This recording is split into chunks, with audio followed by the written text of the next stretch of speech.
Good evening and welcome. Tonight we will be going over the history and geography of Amambay in Paraguay.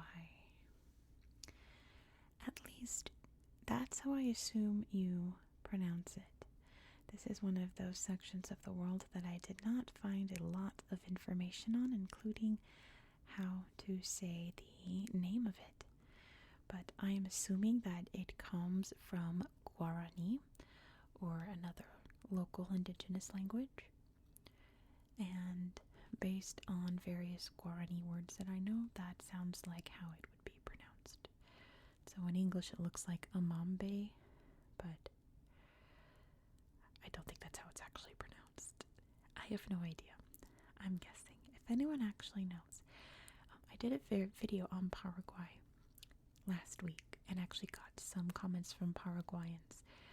Let me know down in the comments how you guys say it in Paraguay, because I can find a lot of information about this place. Now, why is that? This region is pretty much either swampy, rivery area or farmland, and that's pretty much it. You can see there are little towns here. They are very, very small. Paraguayan towns, I should say, are not large at all. They are tiny little farming settlements. The largest city would be Pedro Juan Caballero. You can see right here on the border with Brazil. And I'll show you a little more in depth what's happening there on Google Earth after I talk about what brief history I could find about this region. This area was pretty much only populated by the local indigenous peoples, various Guarani tribes, until about, let me see, I can't see in my notes there. Oh, I didn't write it down, that's why I didn't remember it. Let's say the early 19th century, somewhere around there. Settlements weren't established for that long because there was no need to. And because once there was need to, it was due to peoples known as the Bandeirantes who were coming into the region from Brazil. I talked about them last week when I talked about other regions of Paraguay. But these were Brazilians who were bandits. They were outlaws, very kind of Wild West, kind of rootin' tootin' yeehaw dudes that would roam the countryside, not just looking for adventure and glory and more land for Brazil, but mostly they were looking for slaves to kidnap and sell in Brazil, which had a very lucrative slave market at the time. They were going into the jungle and finding Guarani peoples to kidnap and take. And the local peoples who are living here, people descended from the Spanish, maybe some descended from Portuguese, those who were mixed with the local indigenous people, and the indigenous people were like, this is terrible and we gotta put a stop to it, and there's safety in numbers. So that's when towns began to be established.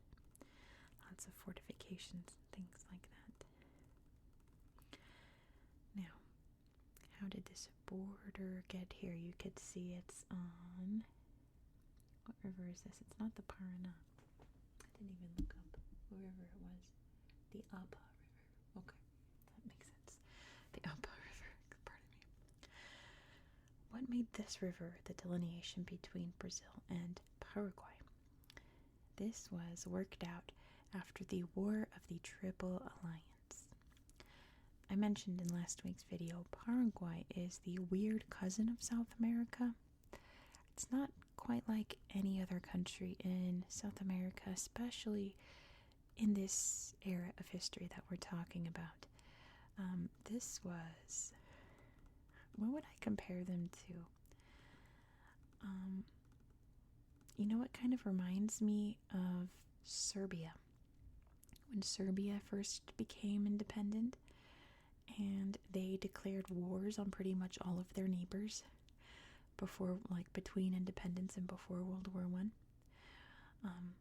It's kind of like that. Paraguay was like, we will fight you. You look out. And they went a little too far in the 1860s. And Brazil, Argentina, and Uruguay all declared war on Paraguay, and Paraguay got beat horrifically. Like, it was a complete disaster for the country. So Brazil decided what land they were going to take from Paraguay and which land they let Paraguay keep, so they decided to draw the line at the rivers. So that's how we get this here. The city of San Juan Caballero did not even exist until 1893. It was mainly established not just for the lumber for all of the jungles here, but that because this area was great for harvesting yerba mate, or what would the grass that would make yerba mate. Yerba mate being a very herbal kind of, I suppose it's a tea, but it's not a tea consistency. It's very thick from what I understand. But everyone in this region drinks it like it's water and they're thirsty. It's a very, very important drink in kind of this central southern region of South America. So it was being planted and harvested here. And that's pretty much all of the history I could find. The lines for the department were established in 1945, and that's pretty much all I could find. I searched high and low. A lot of information I found was in Spanish, and pretty much just said what I just told you. It was a lot of websites just regurgitating the same thing over and over. So, that's the best I can do for history. I wish I could tell you more, but I honestly think that just not much has happened here. I think it's just farmers and indigenous peoples just living their little fun, easygoing lives, I suppose. Nothing too complicated. Nothing wrong with that. It sounds kind of nice in a way. You know, it might be like, oh, that history is pretty boring, but I mean, it's kind of fortunate that these people haven't had a very intense history, you know. Let me show you on Google Earth what this place looks like. So, here we go. Amambay Department. Let me zoom out so you can see exactly where we are in the world if you don't know where Paraguay is located. Paraguay is one of two landlocked countries of South America. And it's kind of right here. Like, not quite the middle of South America. But close enough. So this region, let's look at this slideshow. I don't think I looked at this slideshow before. Let's see if there's any cool pictures. We've got some soil being laid down. Long, endless roads going into the hills. Oh, I did see this slideshow because I remember this. The I Love PJC. Yeah, it's pretty. Little cute buildings there. Gas stations. Roads. Long, big hillsides. Great little town. Okay, maybe I didn't see this slideshow. Where do you think this leads? It's all blurry. Somewhere important, I suppose. So yeah, not much happening in this department, but like I said, that's not a bad thing. And it's one of those places you can go and anywhere from above, and all you see is just farmland and green space. Let's try another spot. Let's go right here. Nope, just farmland and green space. And how about over here where it's not so green? Oh, look, it's just farmland.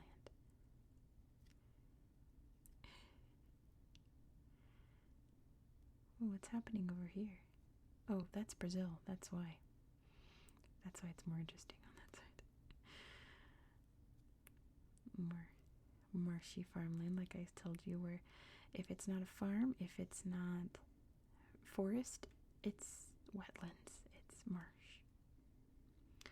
So I didn't really find many cool things to show you in this department. I don't want to wind up in Brazil. I'm trying to think if there's anything else I wanted to show you, but I can't think, so let me show you the city here. So here's Pedro Juan Caballero. As you can see, this line here separates Brazil from Paraguay. And you can see if that wasn't here, you wouldn't be able to tell what side is what. There's this cool, fancy area here, but the city just blends in. A little park area separating. And from what I've read, the peoples in both towns, Ponta Porra and I guess the PJC they call it, it's very amicable. People cross every day. You know, a lot of Paraguayans have jobs in Brazil. Look at this. Brazil on one side, Paraguay on the other. And crossing the border here is not terrible at all because people do it every day, you know. Oh, look at those hides. Wow, all tanning out there in the sun, I guess. Here's another cool little thing here. It says welcome to Pedro Juan Caballero, but Brazil, Paraguay. And there's some beautiful waterfalls nearby too. I was trying to see what these are. That's yerba mate. That looks like some kind of gourd, like those gourds you put beads on and then shake. But then what's this? I have no idea. She's posing by it though. Oh, some cool rock formations. Paraguayan flag. And the airport. Let's see if I can find one of those waterfalls. Yeah, I tried combing the area trying to find some cool stuff.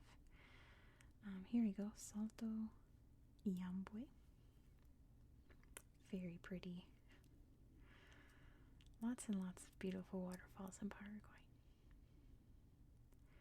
Just one of those kind of unspoiled countries of South America. There's a lot of unspoiled South America. Oh, how sweet. That dog had some fun in the water. But Paraguay has a lot of it. What does that say? Paramami? I'm not sure. Someone translate that. It had a baby on it. I can't read that. What's this? Sol y agua. Oh, is it a water park? What is that? It looks like some kind of religious thing. There's a story there. Maybe it's like a little blessed waterfall or pond. Oh, how cool. And then there's rules, it looks like. And prices to enter. How interesting. I didn't notice that before. But still, like all the things that I found that I'm like, oh, maybe I can show this to the viewers. It would just be like 3 pictures like that, like nothing terribly exciting. So, honestly, that's going to be it for tonight. Thank you so much for watching. If you enjoyed this style of content, please consider subscribing.